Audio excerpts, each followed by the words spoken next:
will be Prof. Dr. Tin Rafida M. Hum, with challenges and solution of education during a pandemic COVID-19 from North Sumatra Islamic State University. To Prof, please. Thank you very much for the chance for me. Assalamualaikum warahmatullahi wabarakatuh. Waalaikumsalam warahmatullahi wabarakatuh. Alhamdulillah, Allah masih memberikan kita kesempatan untuk memperbaiki diri terus dan terus, Iqra dan Iqra, demi lebih baiknya kita ke depan. Amin. Sesungguhnya merupakan suatu apresiasi bagi saya pribadi dan keharuan yang tak dapat bernilai. Saya ucapkan, saya persembahkan kepada Sivitas Akademika UIN Sumatera Utara dan kepada Fakultas Ilmu Tarbiyah dan kawan-kawan semua dari berbagai lini yang hadir di International Seminar hari ini. Nah, lewat tangan-tangan orang hebat, saya akan mempersembahkan sesuatu yang tidak ada apa-apanya karena saya bukanlah apa-apa. Izin yang saya hormati, penghormatan saya teruntuk untuk Vice of Rector State Institute Islamic University, Bapak Profesor Hasan Asari MA, kemudian penghormatan kepada yang terpelajar Bapak Dr. Mardianto MPD, as the Dean Faculty Tarbiyah Science and Teaching Training, yang terdidik tamu kami. Selamat datang Bapak Dr. Haji Muhammad Syahran Jailani MPD yang jauh-jauh datang dari Universitas Islam Negeri Sultan Taha Saifuddin Jambi. Selamat datang Pak, walaupun kita bersua dengan pesawat Zoom. Dan ada satu lagi adinda saya dari Christchurch University Negeri Kanghuru yang kami harapkan beliau akan segera pulang membangun UIN Sumatera Utara, khususnya FITK, tapi tidak membawa Kanghuru, tetapi lebih dari Kanghuru yang kita geluti nantinya. Hormat ini juga ditujukan kepada guru-guru saya, Ustadz-Ustazah yang berhadir pada hari ini, Bapak Ibu Profesor, Dokter, rekan-rekan semua yang ada di lingkup education, dan adik-adik yang saya muliakan di all participant seminar. Baiklah, I would like to present my presenter. Boleh dibantu, moderator. Let's start from now. Yes. It can be seen, ma'am? Not yet, sorry. Okay, maybe it's still processing. Yes, thank you very much. Okay, this is the phenomenon of daring. This is the one of the phenomenon of daring.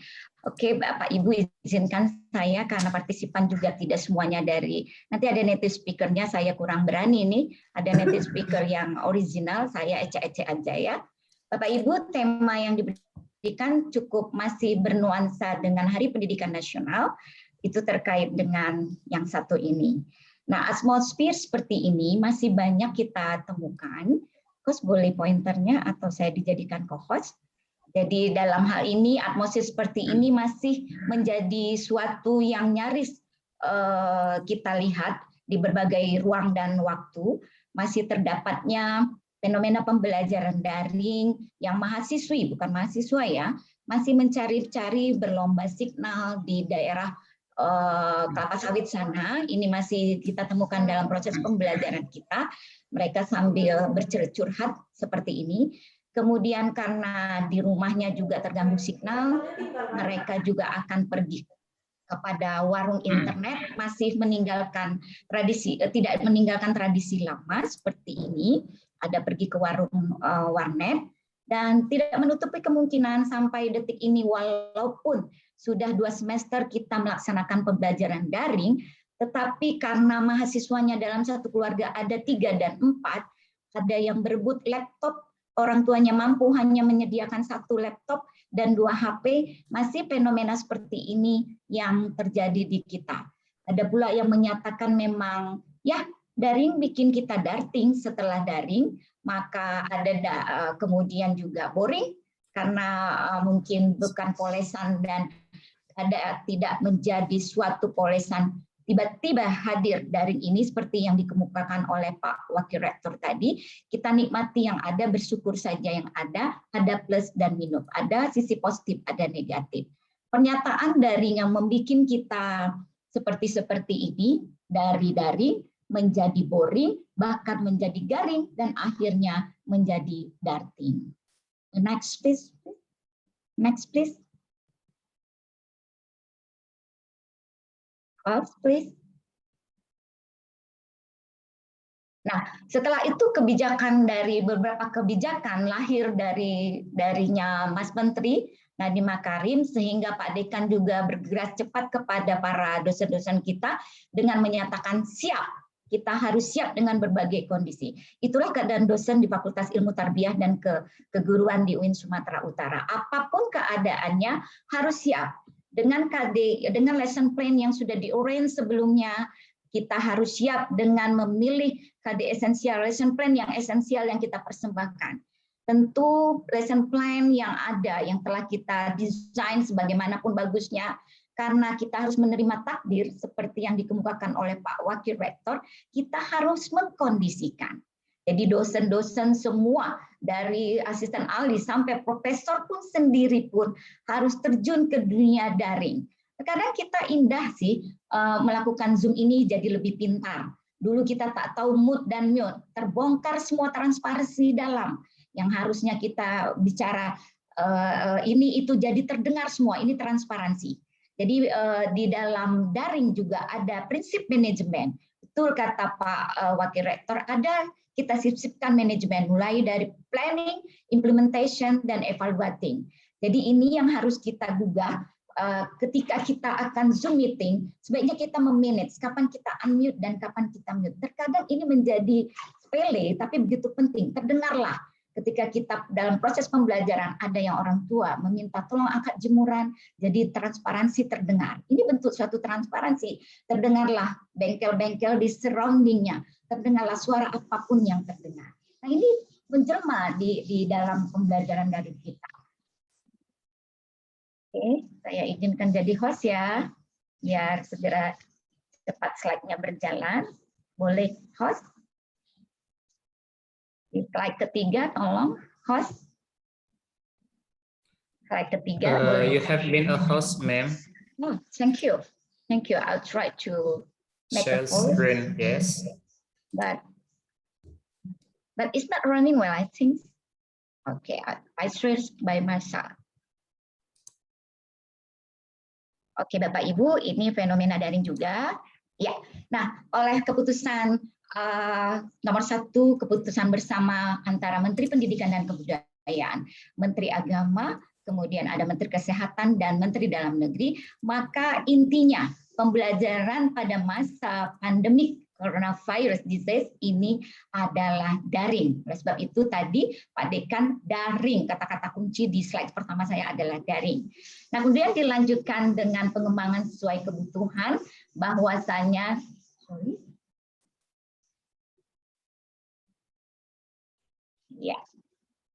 bahwasanya di semester ini juga disembangkan juga setelah daring apa-apa yang menjadi kebutuhan. Misalnya ilmu praktik, kemudian dia harus menyesalkan testis, kalau tidak keterpaksaan diupayakan juga bimbingan dan seterusnya dengan daring.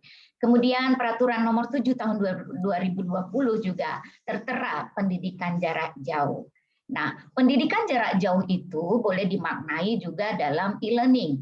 UIN Sumatera Utara sejak beberapa tahun yang lalu, walaupun sejarah e-learning itu di Indonesia sudah dimulai tahun 1990-an, di UIN Sumatera Utara juga sudah melakukan e-learning sejak saya jadi asisten ahli. Saya ingat betul Pak Mardianto belum jadi dekan, waktu itu wakil dekan 1, beliau menghimbau ayolah dosen dengan Ibu Retno waktu itu bernuansa e-learning. Nah, kenapa kita harus ribut dengan darting walaupun kita hanya memulainya di 2019? Padahal di dunia sejarah e-learning itu sudah dimulai sebelum 1960. 1960 itu sudah pengembangan CBT-nya. Tetapi pada waktu pertama kali daring atau e-learning ini, segala model pembelajaran yang berbentuk lain ini dimulai pada awal 1924 di Ohio University. Nah, profesor yang menggelitik tentang automatic text teaching ini gagal ternyata. Sudah profesor juga gagal ya. Nah, itu biasa di luar negeri. 30 tahun ke depan beliau mengembangkannya, bahkan pindah ke university yang lain. Sydney di tahun 30 tahun ke depan 1954 baru berhasil mengembangkan e-learning. Nah, kita hanya menggunakan, bukan menemukan, bukan menggelitik, kegagalan demi kegagalan. Kenapa kita harus repot-repot dengan darting? Maka oleh sebab itu hikmahnya adalah kita tidak pernah menyentuh jadi pernah menyentuh. Kita tidak pernah doing, melakukan, jadi pernah melakukan. Kita tidak pernah memerdekakan mahasiswa, kita jadi memerdekakan mahasiswa. Nah, dari tahun demi tahun bergeraknya e-learning prediction hard curves itu, kita bergerak mulai dari sini sampai pada akhirnya mobile learn. Jadi waktu itu kita tak pernah kenal, kita mengeluh sarana prasarana kelas yang begitu dari begini, itu tak penting lagi ternyata. Itu bukanlah sesuatu yang menjadi titik stretching point. Tetapi belajar di mana saja, bahkan mobile learn, sampai pada blended learning sekalipun kita nikmati dengan indah. Nah, model blended learning itu saya tidak mengajari, mau berduri lagi, mungkin dapat tertera dalam flex classroom dan flipped classroom yang terbagi jadi dua. Bisa kuliahnya tetap online mandiri dan boleh dengan bimbingan dosennya. Sepertinya dosen sekarang lebih fleksibel dan lebih enjoyable, di samping sertifikasinya juga tinggi, kok kerjanya semakin sedikit ya. Tetapi tanggung jawab kepada output dan outcomes itu yang akan dinantinya. Inovasi pembelajaran daring digital seperti ini boleh dengan pengembangan, ada dia piloting. Sebaiknya inilah yang dimaksud dengan manajemen itu. Seperti inilah manajemen itu. Harusnya ada mulai tim Techsport di Fakultas Ilmu Tarbiyah, ada tim pengembangan piloting, bagaimana keseragaman dosen-dosen, mulai dari perencanaan, kemudian kita dari berbagai sumber, kita lingkup intensif pendanaan yang mendukung resources, kemudian ada diseminasi, setelah itu ada bimbingan dicobakan, di pendampingan, sampai kepada evaluasi. Jadi ini semua ilmu manajerial. Walaupun takdir akan berkehendak lain, baik sistem digital sampai kepada soft skill literasi yang menuju di distorsi era nantinya. Nah, ini ilmu manajemennya yang bisa masuk ke dalam yang dikehendaki. Harusnya seperti itu. Tapi kita laju saja, itulah hebatnya dosen-dosen kawan-kawan di Fakultas Ilmu Tarbiyah. Dengan berbagai keadaan, siap Pak Dekan.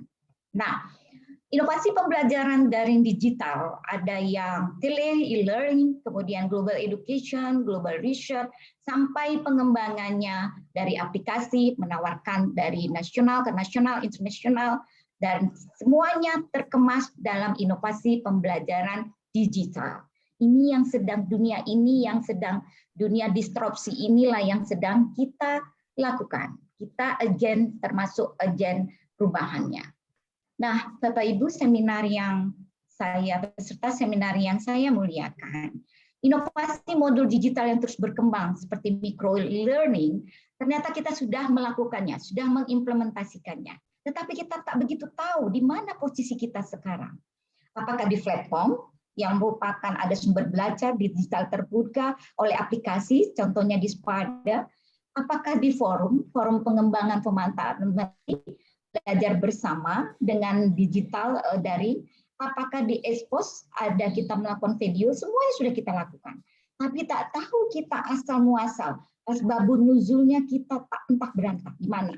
Kemudian repositori juga ada karya-karya akademik, kemudian hasil karya akademik, dan itu temuannya di Deja. Kita belum juga familiar, belum berteman akrab dengan nama-nama yang berikut ini. Nah, apalagi kita melihat pengembangan e-learning yang begitu menjadi sebuah siklus yang terus berputar seperti snowball. Inilah pengembangan dari step by step yang ada di dunia. Kita nggak tahu kita sudah pada saat mana, dia sudah melakukan apa saja boleh dicentrang di dalam hati. Apakah kita sudah include di dalamnya 50%, 75%? Semua jawabannya ada di Bapak Ibu. Tetapi paling tidak kita harus tahu bahwasannya memang ini betul-betul inovatif dan berkembang terus, dan kita jangan terkikis oleh perkembangan itu. Nah, secara lanjut kita menuju ke challenge sesuai dengan tema kita, challenge dan Industrial Revolution 4.0. Nah, ada apa sebenarnya yang kita harus tuju? Calon-calon guru yang harus kita output dan outcomes nanti di era disruption ini. Nah, jadi katanya Indonesia membutuhkan need improve the quality workforce skill with digital technology. Jadi kita tidak hanya ketinggalan memberikan teori-teori sepanjang semester dan semester.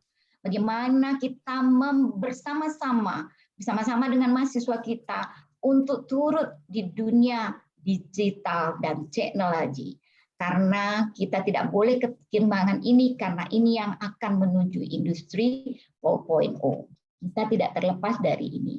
Apabila kita menyahuti hal-hal tersebut di sini, maka yang dibutuhkan seperti ini. Gimana kita? Singapura aja yang begitu dunia, dia masih peringkat ketiga. Kok kita masih ketinggalan ya dari Thailand? Oleh sebab itu, kita lebih baik better late than never, kita lebih baik berbuat daripada tidak sama sekali. Kalau melihat peta ini, kita hampir nyaris bahwasanya education kita tertinggal, bukan sangat jauh, tapi memang betul-betul jauh. Nah, oleh sebab itu juga education and work harus sustainable dengan industri. Apa industri yang diciptakan oleh Tarbiyah? Apa? Madrasah-madrasah kita. Mulai dari PAUD sampai kepada Aliyah, itu yang menjadi the main industri kita. Itu yang menjadi main industri Tarbiyah. Di lain itu adalah bukan main industri, tapi adalah yang mengiringi industri. Itu dia. Walaupun nanti tamat Tarbiyah tidak menjadi guru, tetapi yang paling utama kita bekali dengan ilmu ketarbiyahannya. Nah, Bapak Ibu yang saya muliakan, the need new illiteration yang dibutuhkan. Literacy dalam Iqra. Saya kembali kepada Iqra. Iqra itu ternyata dalam wider perspektif tidak hanya membaca, tetapi mendengar, melihat, tapi lebih luas menguasai. Itu new literation. Jadi bukan kami orang bahasa mengartikannya dalam wider perspektif, tetapi memang itu kata di surat Al-Iqra. Iqra itu bukan baca huruf demi huruf, tetapi melihat, mendalami fenomena, menguasai, mengikuti perkembangan zaman, itu Iqra. Jadi muaranya ke situ. In order to produce qualified graduates, ingat hati-hati, ada kata-kata qualified graduates. Nah, ini ada kakak kami, Ibu Siti Halimah, pakarnya kurikulum. Jadi dengan ini pula kita nanti akan terkait dengan Merdeka Belajar dan Kampus Merdeka, karena kita dalam rangkaian Hari Pendidikan Nasional. Nah, apapun itu, kita bernuansa kepada bagaimana pengembangan Fakultas Ilmu Tarbiyah dan Keguruan untuk menciptakan resources, human resources adalah human literation. Kembali ke Iqra, adalah manusia yang bisa membaca dalam wider perspektif tadi. Jadi dia akan, kalau mau punya skill harus membaca, harus mengikuti culture, harus mengikuti entrepreneurship, yang ini semuanya juga akan dikemas di dalam generasi revolusi 4.0. Jadi human literation yang mengembangkan ada general education, di dalamnya ada new literation, lifelong learning, cognitive ability, dan program extracurricular. Semua terintegrated dalam literation. Ini yang dimaksud dengan Iqra dalam wider perspective. Nah, kalau berbicara setelah Tarbiyah, maka University 4.0 harus mengemas, harus siap diri, berbenah diri terhadap challenges administrasi paradigma. Ini dia manajemennya tadi, Pak Wakil Rektor 1. Kemudian ada investment human resources.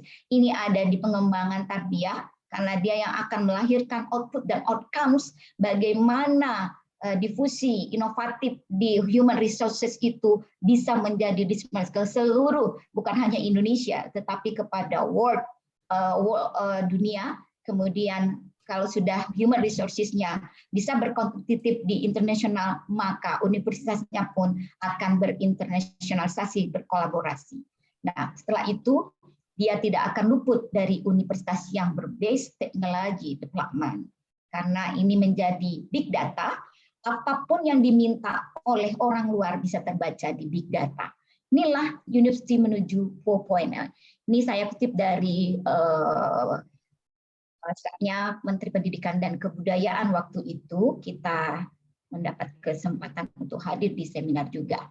Nah, semua ini terbungkus ternyata, semua pembelajaran daring ini terbungkus ternyata di Hari Pendidikan Nasional. Kita juga masih dalam Hari Pendidikan, semangat untuk mengisi apa yang ada di gambar kecil-kecil ini. Dialah pahlawan penggerak pendidikan. Dia yang membawa kita seperti di surat Ibrahim ayat 1. Bahwasanya kitab itu diciptakan untuk menjadikan, membebaskan manusia dari alam yang gelap menjadi alam yang terang benderang. Seperti katanya, pada masa penjajahan, tokoh inilah yang lahir di 2 Mei juga, makanya ditetapkan juga oleh pemerintah sebagai Hari Pendidikan Nasional. Ini menjadi momentum yang jangan kita lupakan. Orang yang berhasil adalah orang yang tidak melupakan sejarah. Bagaimana di tengah penjajahan dia tetap eksis, tetap konsisten dengan pendidikan. Jadi Dewantara telah mengajarkan kita apa moto dari Mas Nadiem Menteri yang terkenal dengan Nadiem Makarim, Anwar Makarim, serentak. Artinya, ayo kita laksanakan apapun keadaan di Fakultas Ilmu Tarbiyah secara serentak. Walaupun perangkat pembelajaran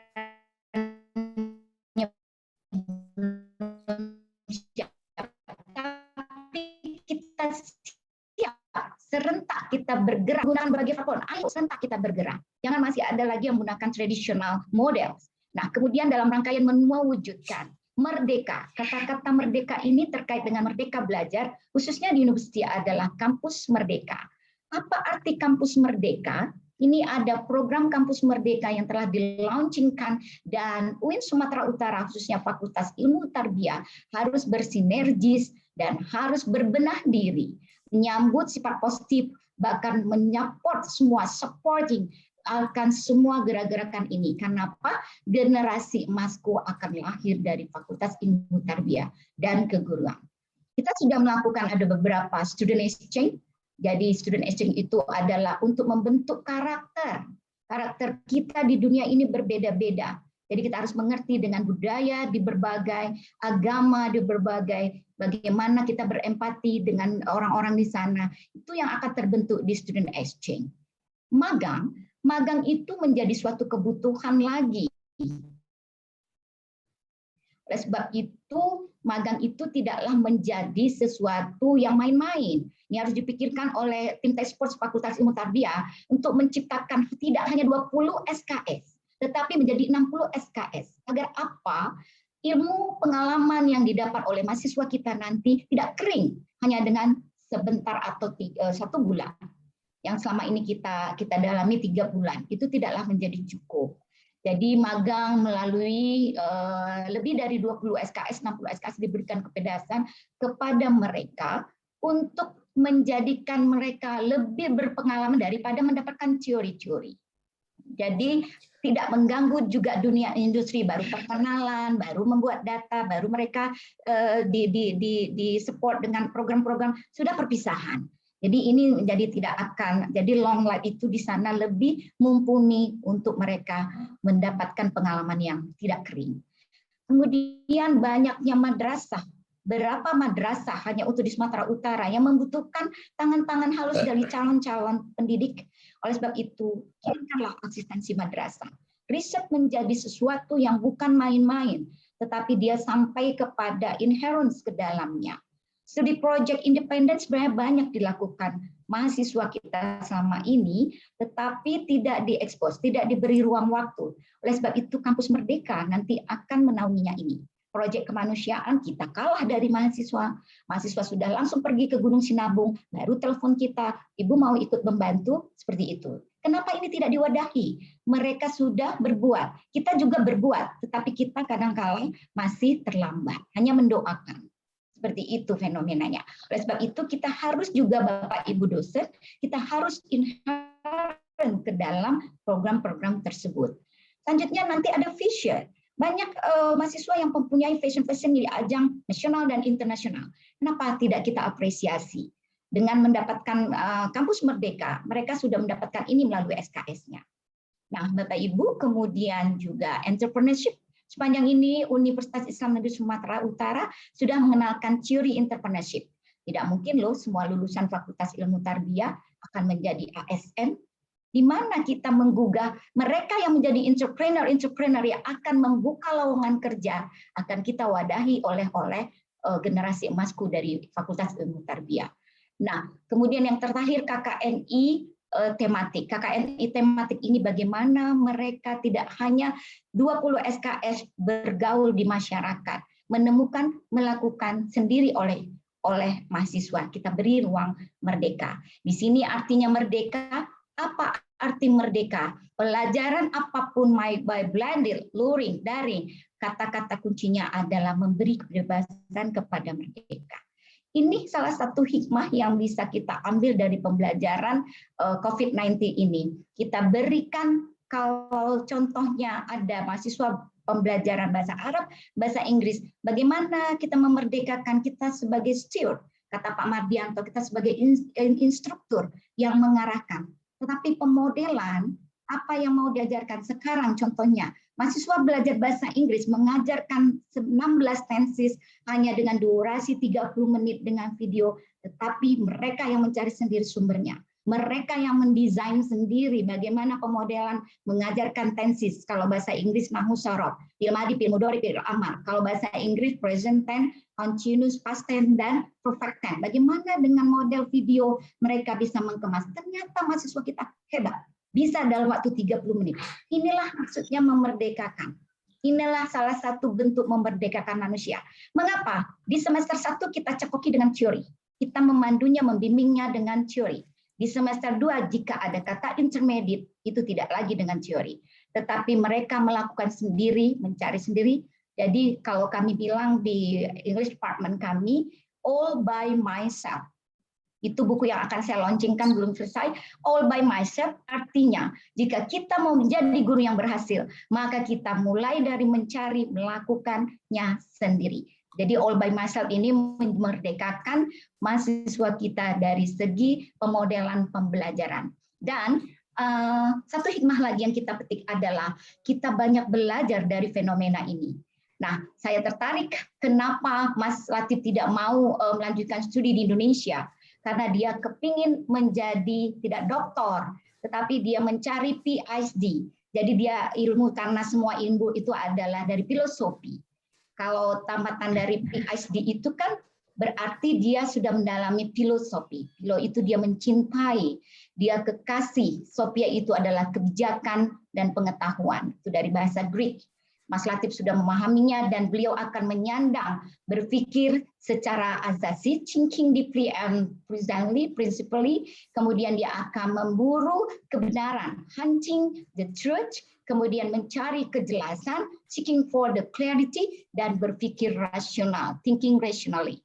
Itu yang ada dikecam oleh Pak Mas Latif dari Negeri Kaumnya. Semuanya ini bermuara kepada manusia yang berkarakter. I'm sorry, Semuanya ma'am. ini sesuai. Oke, one it's more. Semuanya ini bermuara kepada generasi emas Indonesiaku di tahun 2045 yang berkarakter, yang semuanya di lingkupan Pancasila.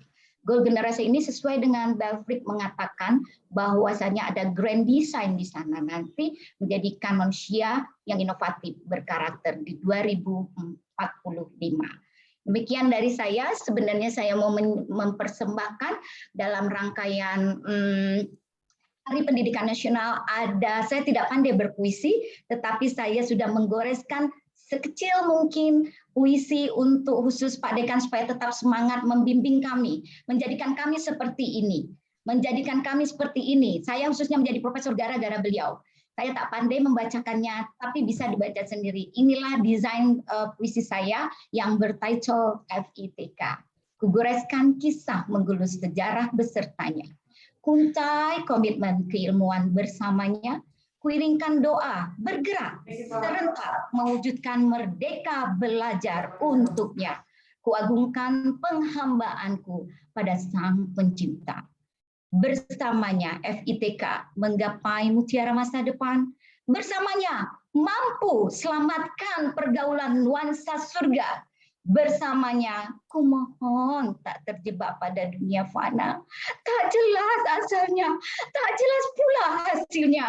Tak lagi menghambakan diri pada mitos yang tak jelas asalnya.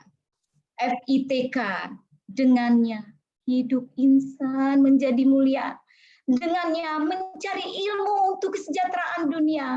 Dengannya taklah tergelar gelar ataupun pangkat, namun tidaklah menjadi kala, tapi jati diri dan jati diri. Dengannya cukuplah menjadi sebuah acuan dalam hidup. Di FITK, mata hitam akan terang. Di FITK, resah gelisah menjadi emas. Di FITK, aku melangkah mencari hal baru dalam titik temu yang aku rindu. Di FITK, menjadi saksi bisu dalam perjalananku hingga ajalku membeku.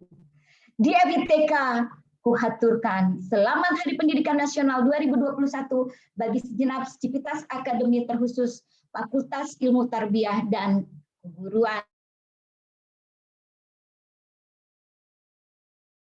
Saya dari Assalamualaikum warahmatullahi wabarakatuh. Waalaikumsalam warahmatullahi warahmatullahi wabarakatuh. It's so amazing, ma'am, and it's so excellent. Excellent, excellent. Excellent. Okay, ladies and gentlemen, the first speaker has presented the topic, challenges and solution of education during a pandemic COVID-19. Well, now here I will give you a chance, all participants, to answer, to give question. Yeah, I'm so sorry, to give a question to Prof. Dr. Tien Rafida M. Home. I think I just give three people to ask or give a question to Prof. Dr. Tien Rafida M. Home. I think all of you can write it on the Zoom in chat feature, or you can raise your hands so that I can know who wanna give a question to Prof. Dr. Tien Rafida M. Home. All participant, kepada Bapak Ibu, seluruh para peserta, saya memberikan kesempatan untuk bertanya hanya 3 orang saja. Boleh melalui kolom chat di fitur Zoom ini, atau boleh juga dengan menggunakan fitur raise hands terlebih dahulu, baru menyebutkan pertanyaannya. Pertanyaan saya buka hanya untuk 3 orang, saya persilahkan.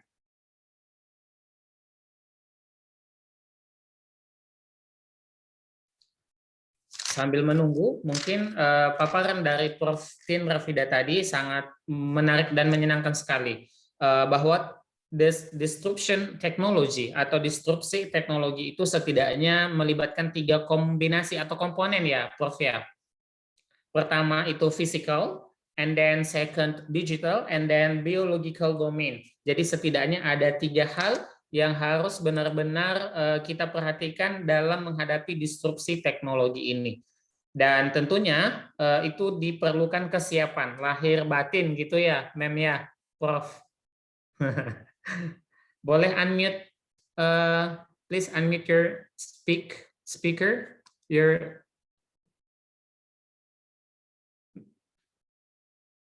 I can't hear your voice, ma'am. It's still mute. Your phone is still mute.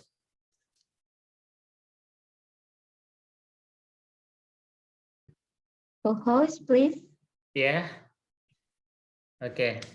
No. Jadi setidaknya begitu ya, Mem ya? Excuse me, is it Ya, my voice is clear for you? yes, No? it's so clear. Okay. Oke. Yes.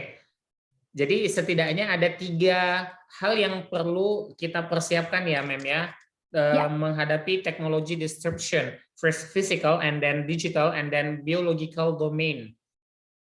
Ya, di samping itu setelah berjalan kita tidak lupa pula kembali kepada prinsip manajemen tadi. Setelah apalagi kata-kata what else itu ya, apalagi setelah berbuat what else, katanya simpel 2 kata, what dan else. Apalagi. Nah, jadi dengan apalagi ini kita mulai dari merencanakan, kita uji coba, diseminasi lagi, terus bergulir seperti itu. Itu dia. Jadi tidak terlepas pada udah diimplementasi, dievaluasi, apalagi kata-kata what else ini menjadi sangat menarik untuk kita diskusikan terus dan menerus. Seperti itu ya. Oke. Berarti ketiga aspek itu tidak bisa dilepaskan dari manajemen sistem ya, Prof ya?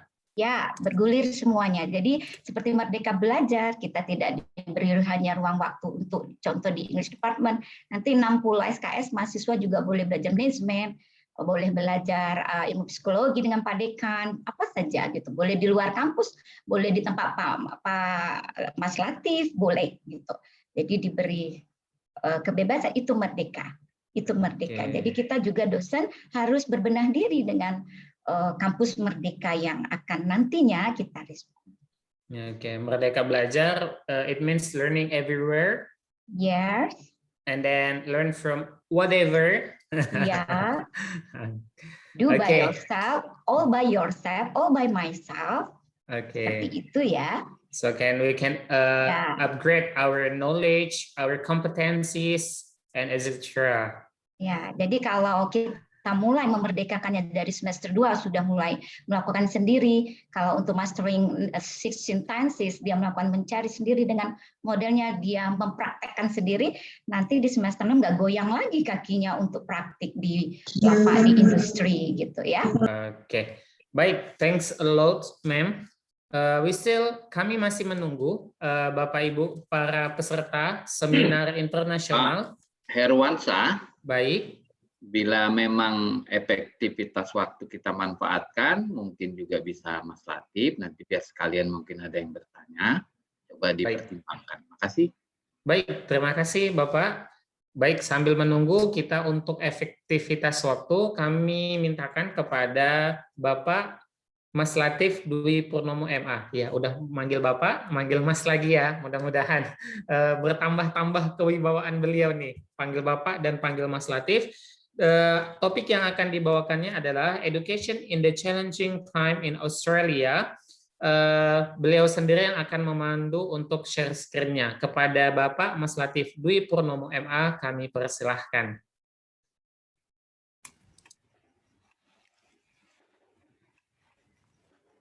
Baik, bismillahirrahmanirrahim. Assalamualaikum warahmatullahi wabarakatuh. Waalaikumsalam warahmatullahi wabarakatuh. Aduh, terima kasih Pak Dekan. Ternyata setelah sekian lama ya Pak, 3 tahun saya meninggalkan kota Medan, baru kali ini bisa bertatap muka dengan Pak Dekan. Saya melihat wajah Pak Dekan yang sangat cerah ini. Senang kali rasanya saya Pak Dekan. Jadi pertemuan ini lebih kepada momentum jumpa kembali gitu ya Pak. Bukan saya memberikan materi atau apa, tapi momentum jumpa kembali dengan senior-senior saya. Saya ucapkan terima kasih kepada Pak Dekan FITK UIN Sumatera Utara, Pak Profesor Dr. Mardianto MPD. Insya Allah segera Profesor, amin. Profesor Tin Rafida M.Hum, yang paling utama tadi Profesor Hasan Asyari. Saya masih ingat betul bahwa sebelum saya berangkat, Prof. Hasan Asyari, saya jumpa dengan beliau di gedung RVITK dan saya pamit, Prof, saya akan berangkat. Alhamdulillah ditepuk pundak saya, sukses kata beliau. Alhamdulillah saya kemudian berangkat. Yang selanjutnya Profesor Syahroni, salam kenal dari saya adalah sahabat akrab Prof. Pak Fridianto, Mudah-mudahan nanti kapan-kapan bisa berjumpa di kota Jambi. Ya. Okay. Sorry Pak, tadi apa?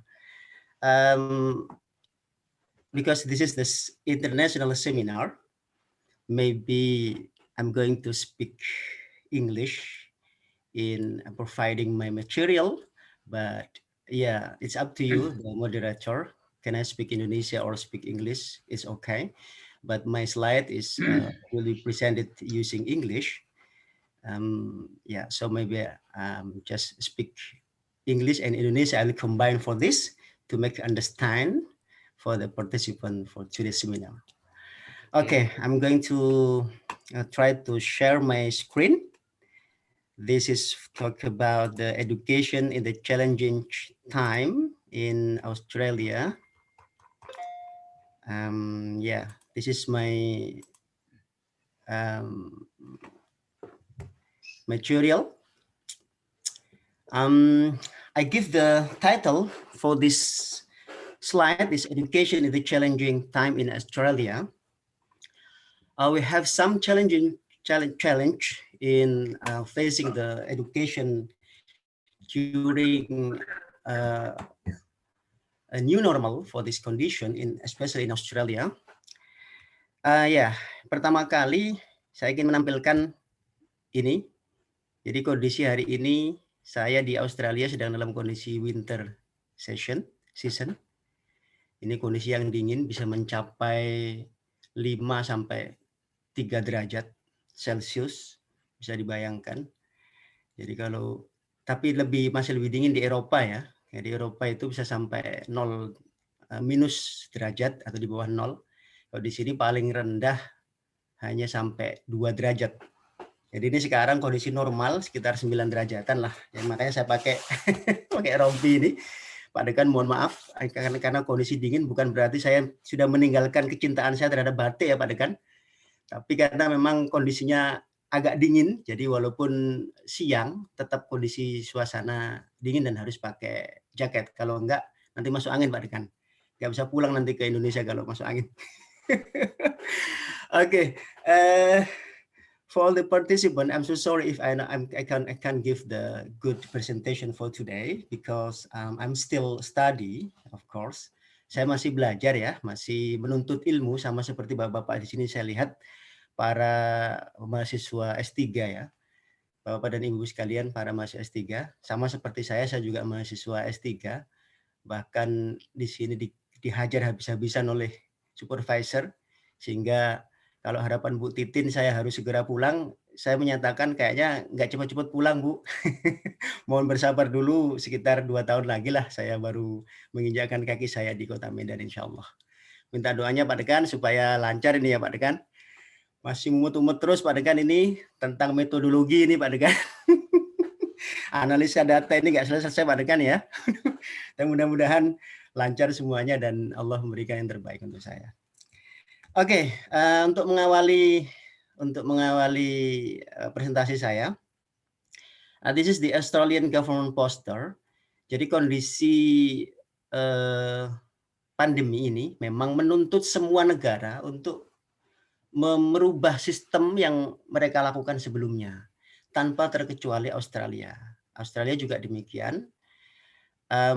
Pandemi sangat give us an essential impact to the environment of education in Australia. Jadi pandemi ini memberikan impact yang sangat signifikan, yang sangat esensial kepada berjalannya roda pendidikan di Australia. But due to the government policies, Australia can move on from the weakness condition to the good condition. Australia mampu melakukan terobosan yang bagus gitu ya untuk mengatasi pandemi ini sehingga pendidikan berjalan dengan baik dan bisa kembali kepada konteks normal. Even though there are special things applied in the new normal in the realm of education. Walaupun ada sesuatu yang dijalankan ya tentunya yang baru gitu ya dalam konteks Australia menjalani roda pendidikannya di masa pandemi ini. Nah, untuk mengatasi pandemi itu, saya menampakkan poster-poster ini dengan sengaja bahwa orang-orang atau pemerintah Australia untuk supaya pandemi ini atau COVID ini menjadi pelajaran yang sangat berharga bagi kita semuanya yang ada di Australia ini, maka jalan yang salah satu jalannya adalah dengan menampilkan poster-poster yang sebanyak mungkin ditampilkan oleh pemerintah Australia. Dan ini ditempelkan di semua lini, di semua gedung, di semua supermarket, di public facility, di public transportation, di kereta api, di trains, di tempat-tempat yang lain, gitu ya. Ditempelkan, diumumkan, di televisi diulang-ulang, di grup-grup WhatsApp, gitu ya, dan lain sebagainya. Sehingga rakyat Australia kemudian menjadi tersadar, gitu ya, terbiasa melihat informasi-informasi atau poster-poster yang ditampilkan oleh pemerintah Australia. Ada simple step to help stop the spread of COVID-19 dan seterusnya dan seterusnya. Nah, poster-poster seperti ini yang selalu ditampilkan oleh pemerintah Australia sehingga kita semua di sini kemudian menjadi tahu dan aware terhadap situasi dan kondisi terbaru dan terkini yang ada di Australia. Ini poster-poster yang saya tampilkan. Bahkan yang terbaru ini baru saya terima tadi masuk ke WA saya, ke WhatsApp saya sekitar 2 jam sebelum acara ini tadi. Ada satu kasus gitu ya, menimpa kasus COVID ini. Setelah sekian bulan tidak ada informasi kasus COVID, sekitar dari bulan Agustus tahun yang lalu, 2020 tahun yang lalu, tidak ada informasi kasus COVID sama sekali di negara bagian New South Wales yang saya tinggali ini. Hari ini ada satu kasus ini tadi, yang menimpa sebuah komunitas gitu ya, ada di komunitas, dan saya dapat informasi bahwa ada sekitar 10 orang yang tertular kasus ini. Langsung di stop semua aktivitas. Bayangkan ada restriction to be introduced dari jam 5 nanti sore ini sudah jam 12 ya, jam 1, maka sekitar 4 jam lagi jam 5 nanti ini kita semua sudah dibatasi. Gitu. Jadi pembatasan hanya 20 orang yang dibolehkan di rumah, kemudian tidak boleh acara di indoor dan outdoor dan sebagainya. Itu nanti jam 5 sudah akan diterapkan. Dan polisi akan turun ke lapangan untuk ngecek apakah ada kegiatan yang terkait dengan kerumunan massa dan sebagainya apa tidak. Nah, ini yang akan dilakukan oleh pemerintah. Nah, kesikapan ini kemudian menjadi momentum yang sangat berharga bagi warga Australia untuk kemudian aware terhadap situasi dan kondisi, dan alhamdulillah berhasil. Sehingga sejak Agustus tahun yang lalu sudah tidak ada lagi kasus yang muncul ulang di negara di bagian yang saya tinggali ini, di New South Wales ini, dan khususnya mungkin di Australia secara umum. Ada sih, cuman sedikit-sedikit, tidak terlalu banyak. Nah, ini kemudian hal-hal yang seperti ini mengakibatkan roda education yang ada di Australia ini berjalan dengan baik, sehingga di samping itu juga ada planning yang dibuat oleh Australia, kebijakannya dalam mensikapi pandemi ini. Mereka punya 5 stage gitu ya, 5 stage untuk menyikapi itu. Sejak pandemi tanggal April 2020 tahun yang lalu gitu ya, 2020, mereka menetapkan bahwa Australia terinfeksi COVID-19 gitu ya. Kemudian sekolah semua ditutup. Nah, sekolah semua ditutup. Ditutup sekolah itu hanya 1 bulan. Nah, hebatnya di situ, hanya 1 bulan. Jadi sekolah SD, SMP, SMA, sampai kemudian university itu ditutup semuanya tanggal 15 April sampai 20 Mei. Nah, ditutup ini bukan kemudian berhenti pembelajaran di sekolah, tidak, tapi ada dua bagian. They divided into two session. Yang pertama, ketika orang tua itu tidak bekerja, artinya ada orang tuanya yang tidak bekerja, misalkan ibunya hanya jadi ibu rumah tangga, tidak bekerja di kantor dan seterusnya, maka anak-anaknya they must learn at home. Mereka harus belajar di rumah. Tapi kalau orang tuanya bekerja gitu ya, orang tuanya bekerja, dua-duanya laki-laki dan perempuan bekerja, maka anak-anak yang dalam usia sekolah dibolehkan belajar di sekolah. Nah, ini padahal sekolah dalam waktu itu dalam kategori ditutup gitu. Jadi masih dibolehkan walaupun kategorinya ditutup, tapi masih diberikan ruang kepada orang tua yang bekerja untuk anaknya kemudian masih belajar di sekolah. Ini hanya berlaku di tanggal 15 April sampai 20 Mei tahun 2020. Nah, second stage yang kedua, mereka menetapkan reopen again. Jadi reopen for the step 1. Jadi tanggal 18 Mei gitu ya, sampai sekolah itu sudah dibuka. Jadi ini 20 Mei sampai Juni ini ya, sekolah dibuka. Jadi yang tadi 15 April sampai 20 Maret April ya, 20 Mei betul. Sekolah dibuka hanya 1 hari 1 minggu. Gitu. Hanya 1 hari 1 minggu. Lalu minggu yang berikutnya dibuka 4 hari untuk percobaan. Nah, step yang ketiga, setelah diuji coba 1 hari seminggu, 1 hari dalam 1 minggu buka berhasil, kemudian berikutnya 4 hari dalam 1 minggu berhasil, gitu ya. Step berikutnya 3 hari belajar di sekolah, 2 hari belajar di rumah, gitu. Step berikutnya. Nah, step berikutnya lagi dibuka secara utuh, tetapi dengan penerapan restriksi atau pencegahan yang sangat ketat. Konteksnya dalam konteks protokol kesehatan. Nah, setelah itu dibukalah secara keseluruhan, tetapi polanya dirubah. Apa itu yang berubah? Yang pertama adalah pola administrasi.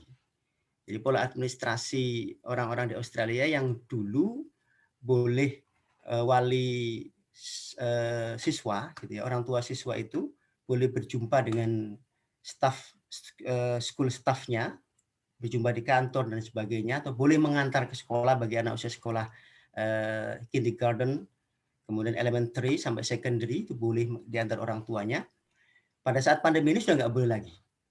Kemudian administrasi yang lainnya juga begitu, dirubah, semuanya berbasis online.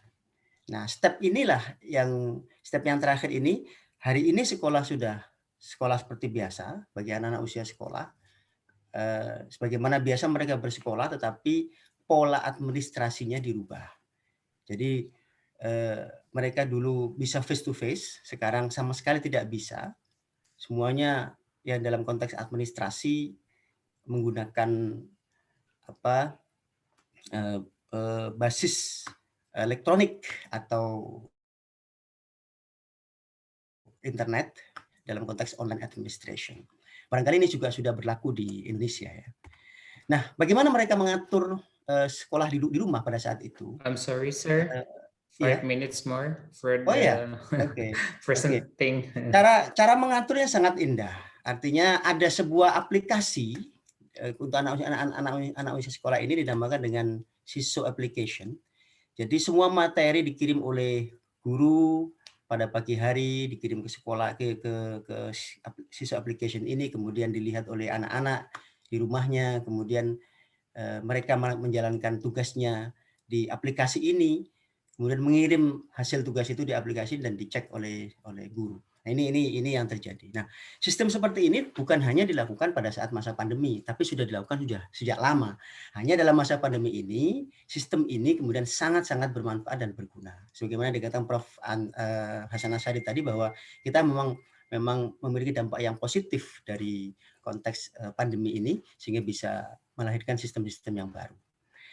Oke, nah bagaimana konteks pendidikan di Australia bisa berhasil gitu ya, karena menerapkan tiga model ini. Yang pertama adalah online administration, yang kedua strictly health protocol in the school, jadi ada konteks sangat-sangat strict gitu ya dalam protokol kesehatan, tidak bisa tidak.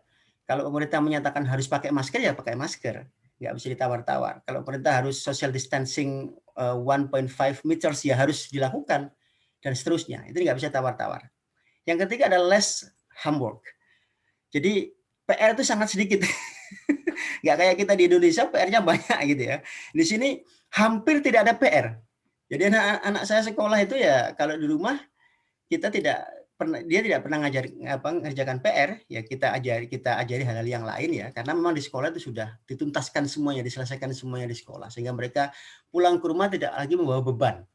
Seperti itu kira-kira. Jadi less homework itu betul-betul dilakukan. Jadi anak-anak di rumah tidak ada beban, hanya happy. Kemudian di sekolah mereka juga sudah melakukannya dengan para gurunya. Nah, sekarang bagaimana kebijakan universitas? Pada saat pandemi, kebijakan universitas tetap buka. University still remains open, masih buka. Dan tapi pengajaran dilakukan dengan online.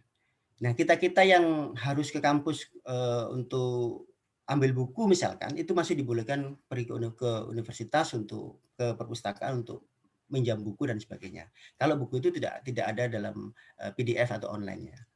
Nah, universitas juga menyediakan satu aplikasi Zoom yang gratis yang bisa kita manfaatkan, dan itu durasinya sangat luar biasa. Sangat panjang, sangat profesional lah kira-kira seperti itu.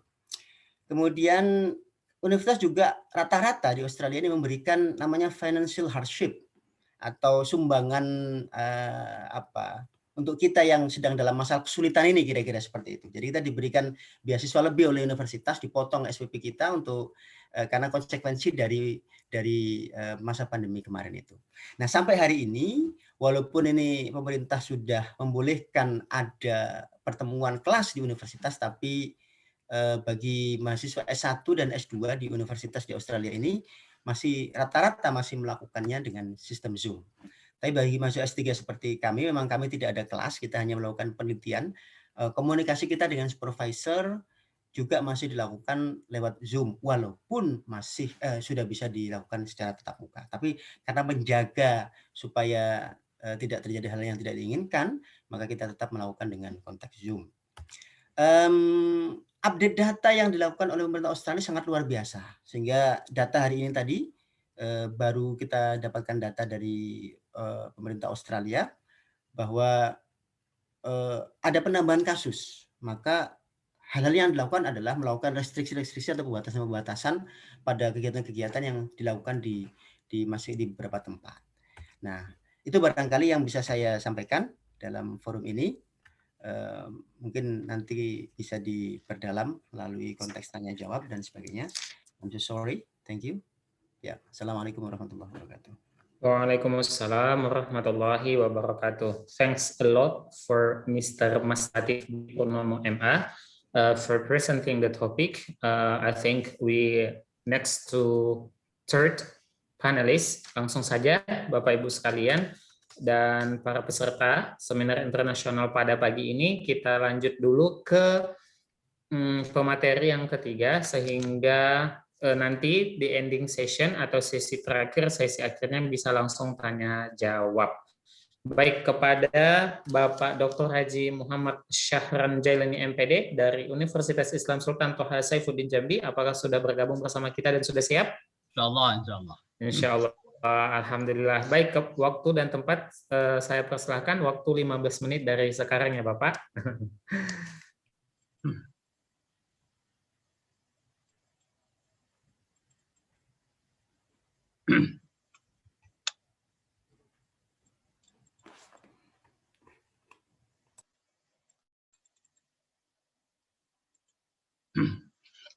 Baik, terima kasih.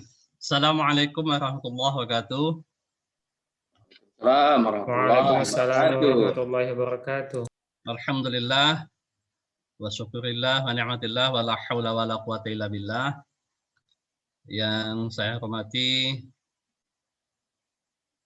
Wakil Rektor 1 UIN Sumatera Utara, Bapak Profesor Hasan Asy'ari. Yang saya hormati Bapak Dekan Fakultas Ilmu Tarbiyah dan Keguruan UIN Sumatera Utara, Pak Dr. Haji Mardianto, serta jajaran yang saya muliakan, para narasumber, ada Prof. Tin Rafida M.Hum dan Bapak Mas Latif Dewi Purnomo MMA, serta rekan-rekan peserta webinar yang berbahagia. Saya bahasa Indonesia saja ya Bu ya, Bu Tin. Pak Mas Latif supaya lebih mengerucut ya, bisa dipahami oleh semua peserta yang hadir. Saya hari ini merasa terhormat dan merasa tersanjung ketika Pak Mardianto minta saya untuk menjadi narasumber pada seminar internasional. Saya pikir levelnya nasional, rupanya internasional gitu ya. Dan beliau sudah memberikan catatan tentang topik terkait dengan pendidikan. Memang beberapa waktu yang lalu, kurang lebih seminggu yang lalu, kami juga telah mengundang Pak Mardianto untuk menjadi narasumber pada kegiatan webinar nasional PGMI kerjasama dengan Pusat Kajian Disabilitas UIN Sultan Jambi pada tanggal 1 Mei 2021 kemarin. Jadi kayaknya ini berbalas pantun ini Pak Mardianto ini. Baik Bapak Ibu yang saya hormati, tadi kita sudah menyimak apa yang telah disampaikan oleh narasumber, dua narasumber terdahulu. Begitu juga dengan penekanan dari Bapak Wakil Rektor, pendidikan di masa COVID. Untuk materi saya, mungkin saya akan lebih spesifik terkait dengan bagaimana posisi anak, guru dan orang tua di masa COVID-19 ini. Ya, saya awali dengan mukadimah. Sebagaimana kita ketahui bahwa anak yang menjadi sasaran pendidikan itu kan anugerah rezeki karunia Allah Subhanahu wa taala yang amat luar biasa dibandingkan ciptaan Tuhan lainnya. Ya. Anak itu adalah satu anugerah. Bayangkan dengan segala bentuk sebaik-baik kejadian, laqad khalaqnal insana fi ahsani taqwim. Oleh karena itulah maka kemudian karena anak ini adalah sasaran pendidikan, anak tidak akan berkembang tumbuh dengan baik apabila tidak dirawat, diasuh, dididik. Meskipun dalam kondisi COVID, tidak COVID, atau dalam kondisi normal atau new normal, anak tetap menjadi perhatian kita semua. Kenapa? Karena anak itu adalah anugerah. Ya. Di dalam beberapa ayat Al-Quran, saya ingin menyukil dikit ya. Ada 3 istilah terkait dengan anak. Istilahnya itu ada yang al-sabiyu, ya, atif, kemudian al-ghulam. Ya. Nah, semua istilah-istilah itu mencerminkan betapa luar biasanya anak di mata Allah Subhanahu wa taala. Manusia itu unik, anak lebih unik. Mulai dalam kandungan, berproses selama 9 bulan, 7 hari, kemudian lahir, ya, besar, mulai dari anak-anak, remaja, dewasa, sampai orang tua. Unik. Nah, karena keunikannya itulah maka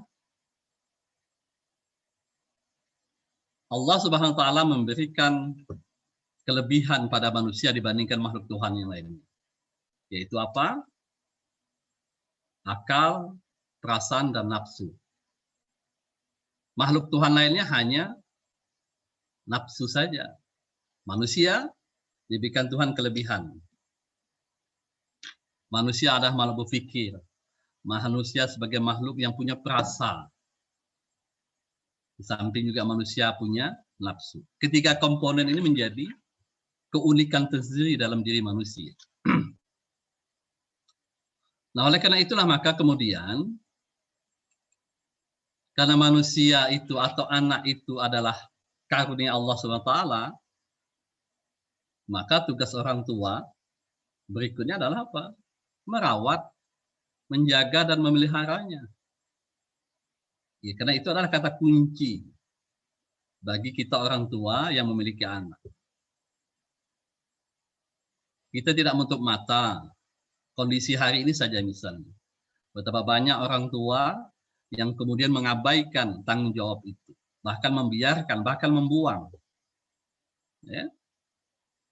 Yang lebih sedih lagi, belum sempat lagi anak itu menghirup dunia, sudah mereka buang. Padahal itu adalah karunia Allah SWT. Ya. Apalagi di masa COVID-19 ini, luar biasa problema kehidupan manusia. Kita tidak usah jauh-jauh, kita di Indonesia saja, di sekitar kita saja. Fenomena anak yang tidak dirawat. Ya. Bagaimana mau belajar dengan baik? Perawatan saja tidak ada. Bagaimana dia mau sekolah? Bagaimana dia memperoleh informasi? Orang tuanya tidak punya tanggung jawab untuk menjaga, merawat. Ya kan? Nah, kemudian apa lagi? Memberi asupan, makan, sandang, pakaian yang layak. Coba kita lihat di samping kiri kita, di tangga kita, masih ada problema itu. Ya. Jadi, bagaimana kita ingin membangun, menciptakan suasana pembelajaran, andaikan kondisi kita hari ini seperti itu. Ya. Kemudian apalagi tugas orang tua berikutnya, memberi perhatian lebih, terutama terhadap layanan pendidikan sejak dini hingga dewasa. Kemudian apa? Tugas orang tua berikutnya adalah membantu menciptakan suasana kebatinan keluarga yang harmonis. Jangan sampai terjadi broken home di rumah tangga itu. Kalau sampai terjadi, maka efeknya itu kepada anak-anak kita. Banyak sudah beberapa kasus-kasus kekerasan terhadap anak itu. Di antaranya adalah suasana keluarga atau rumah tangga yang tidak harmonis. Kita beruntung hari ini, mungkin yang sebagian besar hadir di sini, termasuk keluarga-keluarga yang harmonis. Dan itu harus kita pertahankan untuk melahirkan generasi yang baik. Kenapa? Jangan sampai kita meninggalkan generasi yang lemah dan miskin. Ya. Nah, saya pikir webinar kita memperingati Hari Pendidikan hari ini adalah salah satu renungan kita bersama. Betapa hari ini dunia pendidikan kita juga dituntut untuk kita berempati terhadap anak-anak yang di sana jauh dari akses informasi, akses layanan pendidikan, kemudian juga berbagai macam kendala-kendala yang dihadapi, ya. Yang tidak semua kita, anak-anak kita mendapat peroleh pendidikan. Ya, kita di kota masih beruntung, tapi yang di pelosok-pelosok negeri, di desa-desa yang sulit akses, apakah mereka memperoleh informasi-informasi pendidikan yang lain? Ini juga menjadi renungan kita bersama. Nah, oleh karena itu, Bapak Ibu, hadirin yang kami hormati, di masa pandemi ini, lebih spesifik lagi. Ya. Di masa pandemi ini, di masa COVID, Corona Virus Disease 19 ini, posisi guru dan siswa, secara umum, persoalan guru dan siswa itu mengalami apa yang dinamakan burning out. Guru kita itu kelelahan, ya, jenuh di rumah, jenuh di sekolah, ya. Stres. Akibat apa? Akibat beban. Beban apa? Beban yang selama ini proses pembelajaran, terutama anak-anak di SD, SMP, ya, atau tidak sanawiyah, yang suasananya tidak begitu kondusif. Banyak problem di masa COVID ini. Pembelajaran yang katanya menggunakan daring itu bukan segampang yang kita bayangkan. Ya. Orang tua tidak punya HP, anak tidak punya HP, pembelajaran lewat HP, lewat transfer ilmu lewat WA segala macam, itu tidak terlaksana sebahagian. Kebetulan Bu Proptin, istri saya ini guru juga, guru di sanawiyah. Jadi saya tahu persis bagaimana problem yang dia hadapi. Ya, setiap hari itu anak-anak mengirim soal sampai tengah malam. Dia harus mengupdate tugas-tugas anak itu. Dan Mohon itu maaf, tidak gampang. Bapak. Ya. Waktunya tinggal 5 menit lagi. Oke ya. 15 menit atau 20 menit saya ini? Tinggal 5 menit lagi, Bapak. Oke lah, baik. Nah, oleh itu, peran ibu, para orang tua juga di masa pandemi ini terjadi mengalami shock. Kenapa? Karena selama ini anak-anak itu memperoleh pendidikan di sekolah. Ketika di sekolah di lockdown, tidak proses terjadi pembelajaran, diserahkan ke sekolah, orang tua mengalami shock. Kenapa? Karena ada sebagian tugas pembelajaran diserahkan kepada orang tua. Wah, itu luar biasa stresnya orang tua itu, Bapak Ibu. Bayangkan, kalau kita yang berpendidikan, iya, tapi sebagian yang masyarakat kita orang tua yang memang shock mereka itu. Anak 3 harus diajari, sementara harus memperoleh tambahan rezeki yang dia lakukan gitu ya. Shock. Nah, inilah ya di masa pandemi. Jadi kalau begitu, apa solusinya? Strategi pembelajaran di masa COVID-19 ini. Saya langsung saja secara spesifik ingin mengatakan begini. Mungkin kita kembali ke konsep tokoh pendidikan kita ya. Apa yang disampaikan oleh Ki Hajar Dewantara ya. Sejak awal-awal kemerdekaan itu dengan sistem pembelajaran Among. Among ini kan ngemong, mengasuh. Ini luar biasa ini. Tradisi Among inilah yang hilang hari ini pendidikan kita. Guru-guru kita mohon maaf, hanya sebagian besar saja yang bisa menerapkan sistem Among ini. Mengasuh, membimbing, merawat, mengemong. Mengemong itu seperti anak sendiri gitu. Ini yang hilang pendidikan kita. Ya, oleh karena itulah menurut saya di masa COVID-19 ini untuk membangkitkan semangat anak-anak itu kembali kepada sistem pembelajaran yang diinginkan itu, maka guru orang tua juga harus menganut sistem Among ini. Ngemong lah, dalam bahasa Jawanya ngemong. Ngemong itu apa ya? Ya seperti kita seperti kita mengembala sapi, kita bawa ke tempat ada yang air, kita cuci, kita bersihkan semuanya, begitulah. Ya. Karena kalau tidak, kita akan mengalami apa yang kata wakil rektor, lost generation, akan mengalami kehilangan satu generasi. Ini luar biasa tantangan kita di masa COVID ini. Ya.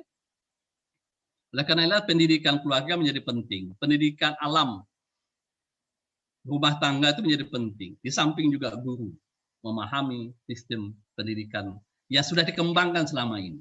Ya, ini luar biasa ya. Ki Hajar Dewantara ini saya pikir konsep-konsepnya masih update ya untuk kita terapkan hari ini. Konsep belajar merdeka itu sebenarnya tertuang dari konsep pembelajaran yang diterapkan oleh Ki Hajar Dewantara. Merdeka belajar itu pada prinsipnya diambil, diilhami dari beberapa nilai-nilai sistem Among, sistem keluarga ya, yang dikembangkan oleh Ki Hajar Dewantara.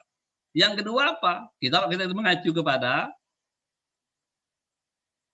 Engku Muhammad Syafi'i. Jadi Menteri Pendidikan yang kedua setelah Ki Hajar Dewantara di Republik ini adalah Engku Muhammad Syafi'i.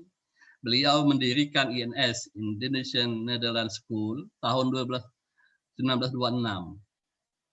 Beliau ingin mengembangkan pembelajaran itu apa? Belajar itu dengan memahami potensi anak. Maka tidak heran di INS Kayu Tanam itu dulu, awal-awal sebelum kemerdekaan, pembelajaran itu memang mengedepankan aspek-aspek potensi anak. Anak mau bertukang, mau menyulam, mau melukis, mau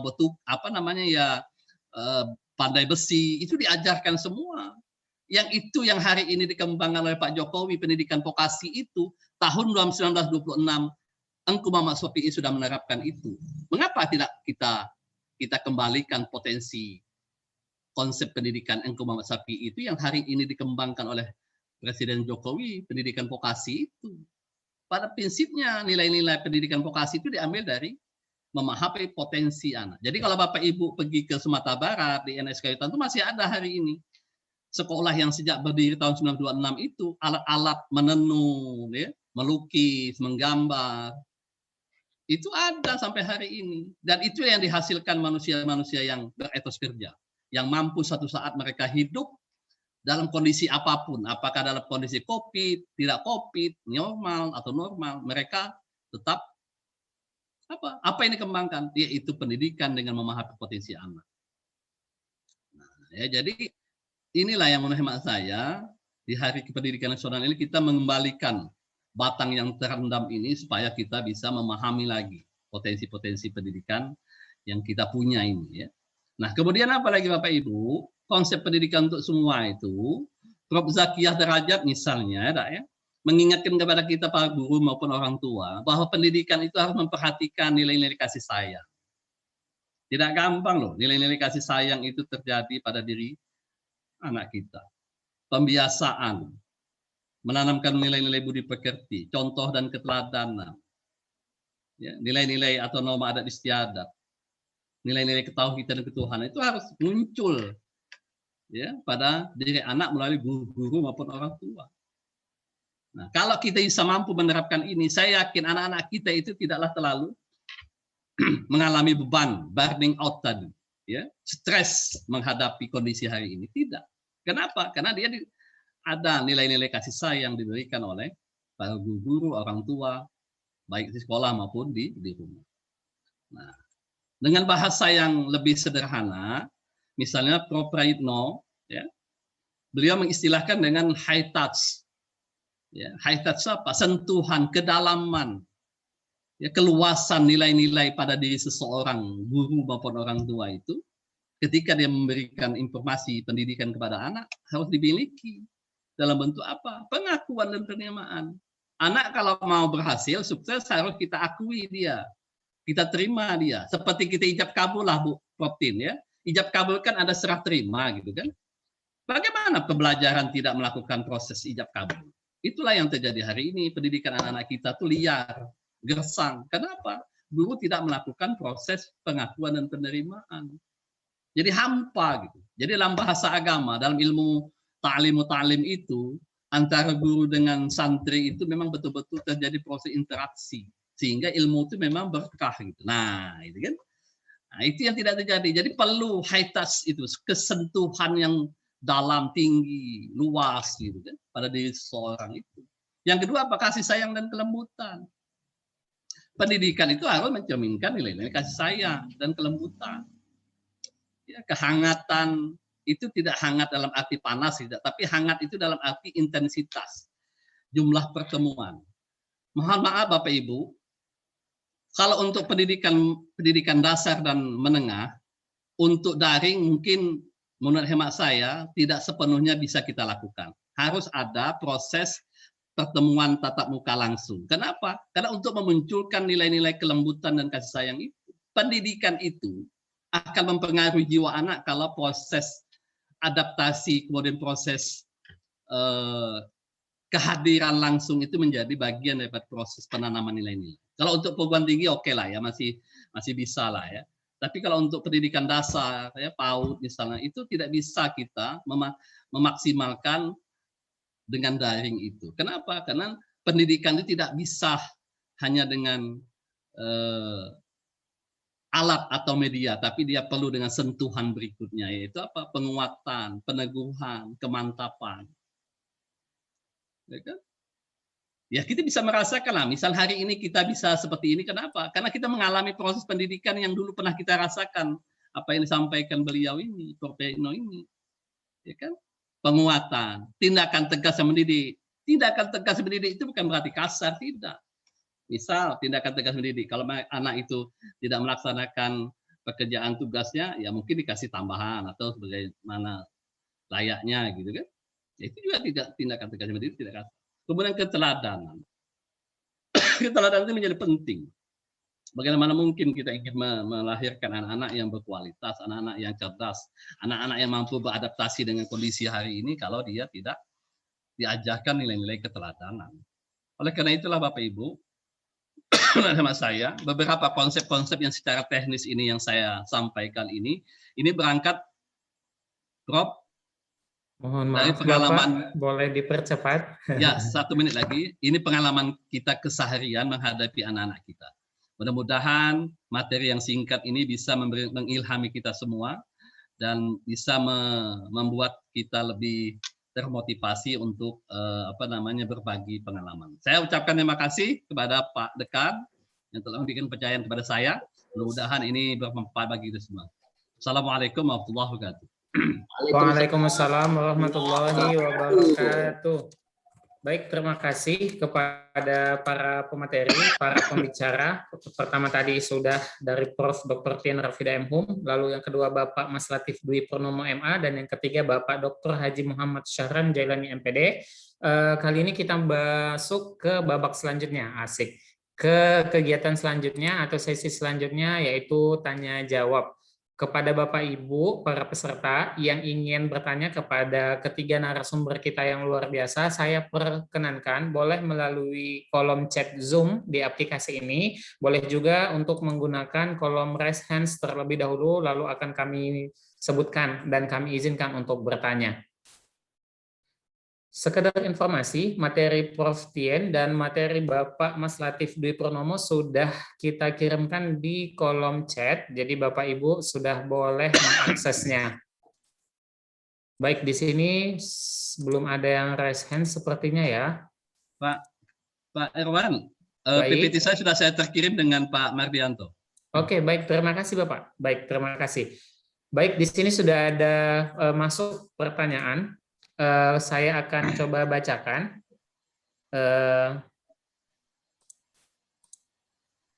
Baik, saya akan coba bacakan. Ini panjang sekali dari Yolanda Bahar. Bismillah, saya Yolanda Bahar, izin moderator untuk bertanya kepada pemateri. Mengenai pendidikan, tentu kita memahami bahwa pendidikan bukan hanya sebatas transfer knowledge, bukan sebatas memberikan pengetahuan kepada si peserta didik, namun juga mengarahkan peserta didik untuk memiliki nilai-nilai karakter, moral, dan karakter yang baik.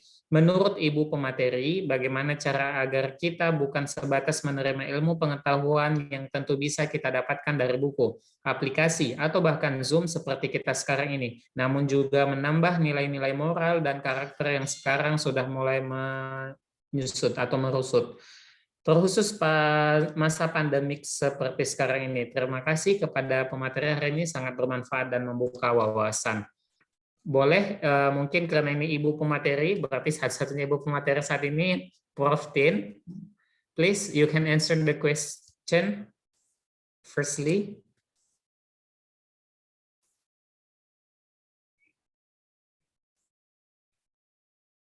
I'm sorry, Ma'am Tien, you still silent mode.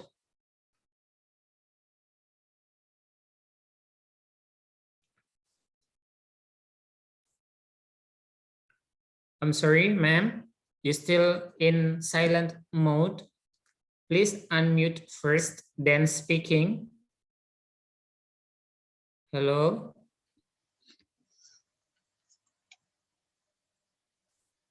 Hello, Ma'am Tien.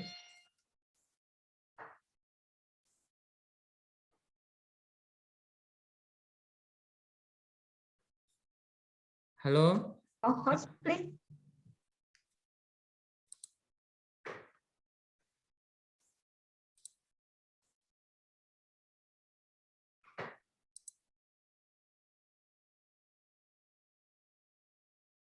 Halo. Oke, we can hear now. Sudah bisa terdengar, ma'am? Sudah.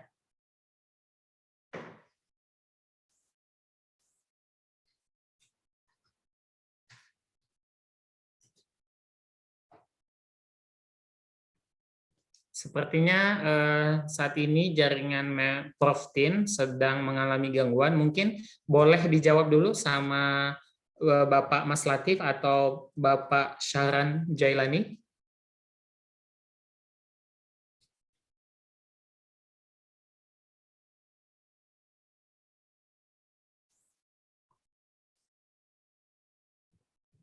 Halo Bapak Mas Latif.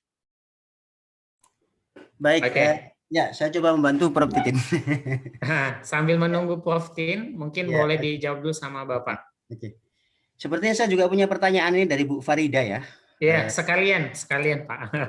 Bu Farida di sini bertanya kepada saya terkait dengan suasana pandemi ya, yang tentunya mengakibatkan turunnya kualitas pembelajaran. Jadi saya ingin menjelaskan bahwa Australia memang negara yang termasuk negara maju. Artinya negara maju adalah negara yang sudah mempersiapkan konsep pendidikannya dengan baik. Sehingga ketika terjadi pandemi seperti sekarang ini, sepertinya tidak terlalu banyak berakibat yang fatal terhadap jalannya proses pendidikan, baik itu di tingkat sekolah maupun di tingkat perguruan tinggi. Karena memang pembelajaran learning, pembelajaran yang berbasis paperless, pembelajaran berbasis tugas mandiri yang sifatnya melalui aplikasi dan sebagainya, itu sudah dilakukan oleh Australia jauh sebelum pandemi ini ada. Sehingga anak saya sendiri sekolah di sini itu memang tidak pernah jarang sekali mendapatkan PR, dan tugas-tugasnya kalaupun toh ada PR itu berbasis paperless. Artinya bukan dikerjakan dalam sebuah kertas dan sebagainya, tapi sudah masuk dalam aplikasi-aplikasi yang aplikasi-aplikasi itu nanti akan kemudian disend langsung kepada gurunya masing-masing dan akan dinilai secara langsung oleh guru tersebut, sehingga tidak menyulitkan bagi orang tua. Nah, kalau tadi ada kasus dari Prof. Syahron bahwa orang tua kemudian susah dan sebagainya karena banyak tugas yang diberikan oleh guru kepada siswa, barangkali karena memang konteksnya adalah kita tidak mengenal teknologi gitu, belum mengenal teknologi. Nah, kalau di Australia tidak. Di Australia memang teknologi itu dikenalkan pertama kali dikenalkan kepada siswa, sehingga anak saya yang umur kelas 4 SD sekarang ini gitu ya, komputer, kemudian internet, kemudian hal-hal yang lain yang sifatnya teknologi itu sudah terbiasa. Nah, saya bukan berarti kemudian ini bagus ya, bukan berarti seperti itu, karena memang konteks akhlak pun di sini tidak terlalu dijaga sebagaimana yang diajarkan seperti di Indonesia. Kalau di Indonesia kita diajarkan bagaimana menghargai guru, bagaimana bersalaman dengan tangan kanan, bagaimana mencium tangan guru, bagaimana jumpa dengan guru bilang mengucapkan assalamualaikum dan sebagainya. Di Australia sama sekali tidak diajarkan itu, Bro. Nah, itu yang persoalan yang mendasar kemudian. Jadi yang diajarkan di Australia adalah anak berani. Karena memang materi di Australia ini untuk elementary school itu hanya ada 3 materi, yaitu bahasa Inggris, English, kemudian math, matematika, dan yang ketiga adalah kewarganegaraan atau citizenship. Nah, di mana akhlak itu diajarkan? Akhlak itu diajarkan dalam konteks kewarganegaraan atau citizenship tadi ini. Nah, dalam materi citizenship atau kewarganegaraan ini diajarkan semua aspek yang berkaitan dengan habituality of the country. Jadi kebiasaan-kebiasaan, adat-adat sebuah negara Australia ini diajarkan di konsep citizenship itu. Sehingga anak kemudian taat hukum, anak kemudian ngerti bagaimana kalau nyebrang harus menekan tombol yang ada di tiang di traffic light, menunggu yang merah dan sebagainya, itu dilakukan di Australia. Itu diajarkan sejak dini di sekolah. Nah, maka kemudian kebiasaan-kebiasaan atau adat-adat yang ada di Australia itu terkontrol sebagus mungkin dari tingkat sekolah kemudian sampai tingkat pemerintah. Itu yang terjadi. Sehingga kalau pertanyaannya adalah terjadi hal-hal yang menurun dalam kualitas pembelajaran, kebetulan di Australia tidak terlalu menurun, tapi apakah kemudian masih ada efek yang negatif? Ada, pasti. Apa itu efek negatifnya? Adalah adanya perubahan-perubahan dalam konteks misalkan touchless misalkan, atau faceless misalkan. Itu yang terjadi. Yang dulu bisa berkomunikasi secara langsung, pada masa pandemi ini tidak diminimkan komunikasi secara langsung tersebut. Nah, itu yang mungkin efek negatifnya. Tapi secara umum karena pembelajaran sistem daring online. Baik, Bapak boleh dipersingkat. Oke. Sudah ya. Oke, baik. Terima kasih Bapak Mas Latif. Apakah Prof. Tin sudah bisa bergabung dengan kita? Sudah terdengar suara saya? Sudah, Ma'am. Oh ya, tadi saya di-change menjadi co-host ya, itu permasalahannya. Oke. Thank you very much for the facilitators me dari Yolanda ya, Yolanda Bahri. I think this is the nice question for you that I wanted to try to respond your question. Apakah bagaimana ya kita tidak hanya menerima transfer knowledge pada pandemik ini, tetapi memasukkan nilai-nilai. Pertama, hebat memang para pendidik ini menjadi desainer. Jadi guru sekarang bukan hanya mentransfer knowledge, tetapi dia menjadi desainer, kemudian dia bisa menjadi semua skill dia miliki. Bagaimana mengemas semua materi, semua itu tadi balik ke manajemen. Mulai dari perencanaan sampai kepada kita implementasi, kita harus uji cobakan. Bila perlu kita mengadakan peer teaching dengan teman kita sebelum kita mengimplementasikannya. Itu tadi. Jadi mengajar dengan hati itu adalah menjadi penting Pak saat pandemi. Kita berempati, oh iya kalau aku mainkan ceramah misalnya 2 jam, kasihan Zoom-nya kepada, ini baru 1 dosen, itu sudah masuk karakter nilai berempati di situ. Contoh kecil ya, bagaimana aku blended kan, aku pakai Zoom dulu, seorang dosen menggunakan Zoom sebentar, dilanjut dengan WA, agar empati itu masuk. Bagaimana cara mengempati juga bahwasanya kita is okay di kota ya, dengan signal yang bagus. Bagaimana dengan santri-santri tadi yang sampai manjat pohon mengejar-ngejar signal gitu. Itu juga menjadi penting. Jadi mengajar itu dengan hati. Kalau mengajar juga dengan hati, maka meminit semua rangkaian pembelajaran juga sudah masuk ke dalam, kita masukkan dalam karakter. Di situ ada empatinya. Pada saat COVID ini kita harus mengerti keadaan mahasiswa juga. Di situ kita fleksibelnya, apa sih yang mereka mau, kita tanya. Oke, buat sesuatu hati dulu, nanti baru kita mengarahkan. Jadi sebenarnya manajerial itu kembali ke manajerialnya.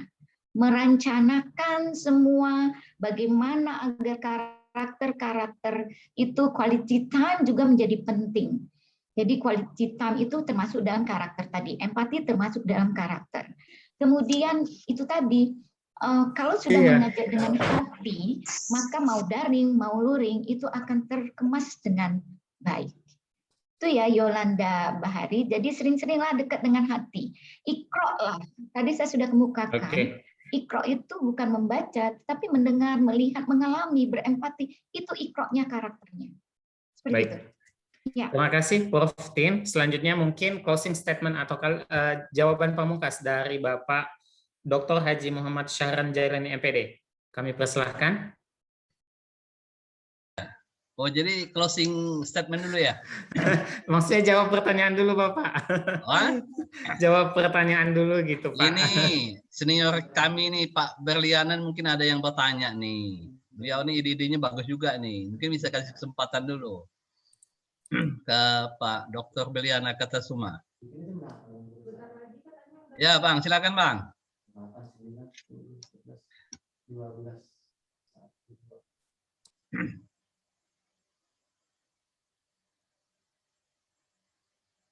Atau saya dulu ya, saya closing statement dulu lah. Bantu ya, boleh Pak, bantu jawab dulu. Baik, jadi saya agak kurang jelas juga tadi pertanyaan, tapi saya coba meraba-raba lah ya. Tapi begini, memang di masa COVID-19 ini ada hikmah yang paling berharga kita rasakan gitu ya. Kalau saya memahaminya dengan COVID-19, hikmah terbesar itu adalah mengembalikan tanggung jawab ibu sebagai pendidik yang orisinil. Istilah guru itu kan muncul ketika tanggung jawab orang tua sebahagian besar itu sudah terabaikan. Nah, ketika orang tua tidak lagi bertanggung jawab penuh kepada anak-anaknya, maka ada orang lain yang secara khusus menggantikan posisi orang tua untuk mendidik anak-anaknya. Nah, ketika orang lain itu mengajarkan anak-anaknya itu tentang nilai-nilai ilmu segala macam, maka ketika itulah istilah guru itu muncul. Jadi istilah guru itu muncul karena ada landasan filosofisnya munculnya itu. Kenapa? Karena orang tua tidak lagi penuh mendidik anak-anaknya. Oleh karena itu di masa COVID ini, menurut hemat saya, hikmah terbesar itu adalah mengembalikan marwah ibu sebagai pendidik utama dalam pendidikan. Islam lebih tegas lagi, memang orang tua itulah yang menjadi pendidik utama. Gitu kan? Jadi kalau selama ini guru-guru banyak ngeluh ngajar di sekolah misalnya kan, kenapa? Karena tidak terjadinya kesenyawaan, komunikasi dan antara guru dengan orang tua. Andai kata itu terjadi, saya yakin beban guru di sekolah itu tidak terlalu berat. Beban orang tua juga dapat diimbangi. Jadi itu mungkin statement saya, bahwa kerjasama orang tua, guru itu menjadi penting dalam rangka apa namanya, apalagi di masa COVID-19 ini. Terima kasih saja mungkin statement saya. Saya kembalikan ke Pak Hermansyah. Mohon maaf andai kata apa yang saya sampaikan itu tidak berkenan atau kurang memuaskan. Assalamualaikum warahmatullahi wabarakatuh. Waalaikumsalam warahmatullahi wabarakatuh. Terima kasih Bapak Dr. Haji Muhammad Syahran Jailani atas paparannya dan jawabannya. Terima kasih banyak kami ucapkan kepada Bapak Mas Latif Dwi Purnomo MA atas paparan dan juga jawabannya, dan terima kasih kami ucapkan kepada Ibu Prof. Dr. Tien Rafida M.Hum atas jawaban dan paparannya. Baik Bapak Ibu sekalian, para peserta seminar internasional pada hari ini, link absensi sudah kami berikan, dan silakan Bapak Ibu untuk mengisi karena 15 menit setelah ini akan ditutup. Saya pribadi mohon undur diri, mohon maaf apabila ada banyak kesalahan, kepada Allah saya mohon ampun, kepada Bapak Ibu sekalian saya mohon maaf. Mari kita tutup seminar internasional pagi ini dengan mengucapkan lafaz hamdalah, alhamdulillahirabbil alamin. Assalamualaikum warahmatullahi wabarakatuh. Waalaikumsalam warahmatullahi wabarakatuh. Assalamualaikum Pak Ibu Prof. Tien Rafida, makasih Pak Mas Latif. Terima kasih atas sharing ilmunya. Pak Yamanto Isa, ini dari Sama-sama Pak Saron. Maaf. Ya, Universitas Batu Raja, ini ada Ibu Farida juga nih. Ini ada Hendra Bastari dari Win Jambi. Ibu Farida apa kabar? Sehat?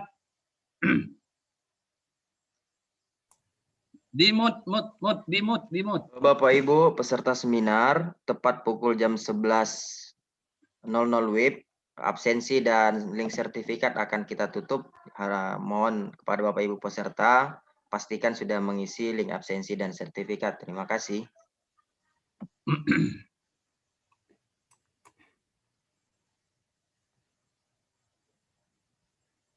Ibu Zahara Adiba, apa kabar Bu?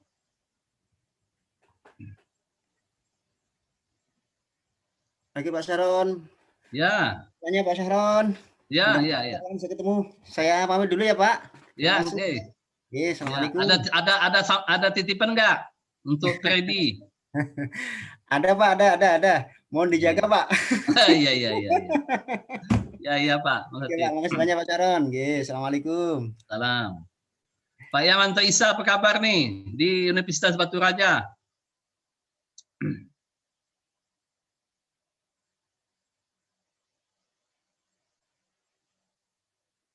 Dimut nih. Ibu Farida dan Ibu Halimah ini. Nostalgia kita, reunian lah di sini. Bu Halimah. Ibu Halimah bisa jadi narasumber nanti ya. Halo. Dimut.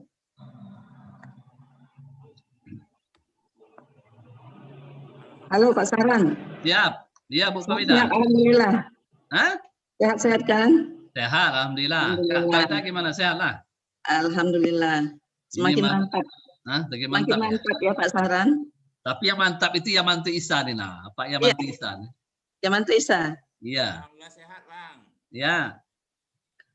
Nah, lebih mantap lagi Bu Halimah nih, Kaprodi S2. Kak Halimah sudah terdengar Kak Halimah.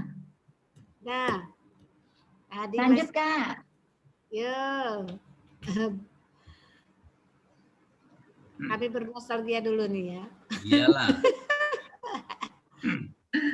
Mana Pak Darman tadi ada Pak Darman? Ada Pak Darman. Ada tadi sudah Bang tengok. Nah, cepat betul dia apa?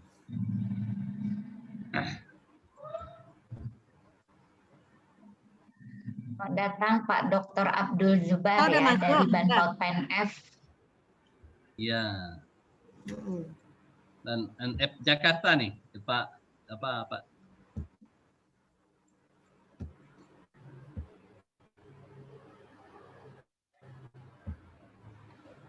Gimana kita mau jadi yang pertemuan? Lockdown gini. Iya. Jadi buatlah apa di Medan, kami ke Medan. Nggak boleh lewat tahu.